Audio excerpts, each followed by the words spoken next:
So here we're going to talk about what we call key person disability insurance. This is another area that confuses people in terms of, once again, what is deductible, what is not deductible, what is taxable, what is not taxable, things of that nature there, okay? So basically what we've got here is Able Inc. purchased a $3,000 per month key person disability policy on our friend Tom, okay? So this is a key person situation. And Able Inc. is the actual owner of the policy. So the company is actually buying this on behalf of, and the company owns the policy.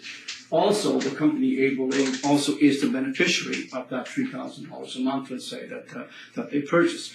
When Tom becomes disabled, Able Inc. will in fact get that $3,000. However, the premium that they've been paying all along is not a deductible expense, okay, not a deductible expense. So as a result, because they cannot deduct the benefit, that means then that the benefit itself, that $3,000 a month that gets paid to the actual company itself, Able Inc. in our case, will become, the benefit itself will be tax-free.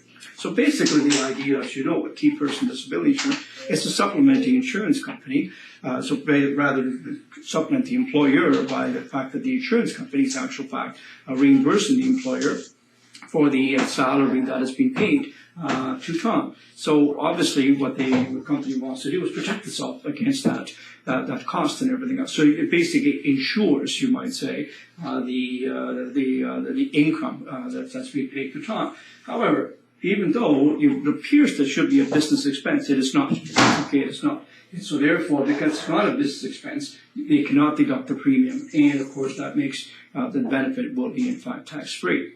But take a look at it. This is a different situation. Let's say again, it's Able Inc. pays for the premium, actually pays for the premium, right?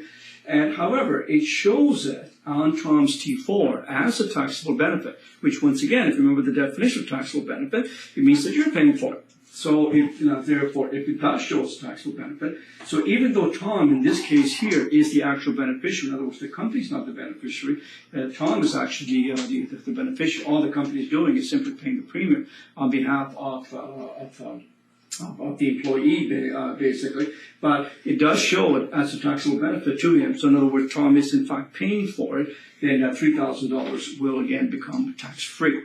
Okay, so because once again, situations that Tom in actual fact showing that premium on his T4, so in actual fact he is paying for it because he's already paid his taxes on that particular premium.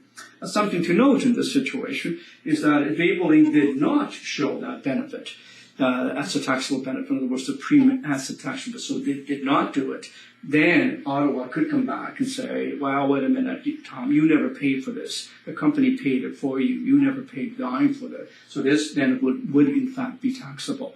So this is crucial here that we make sure that if it shows up as a taxable benefit, then the essence is that the benefit will be tax-free. But if you don't show it as a taxable benefit, then when you do become disabled, then regardless of the ownership and everything else, it will be considered income, and therefore you will have to show that on your T4, and ultimately, of course, on your T1 is where all, and you're going to have to pay your taxes on that. So the whole issue here of taxable benefit is crucial from a tax perspective. When you're talking about employer-employee relationships, that's really where it all comes down to. As long as you've got that in the back of your mind, then we're good to go on all this.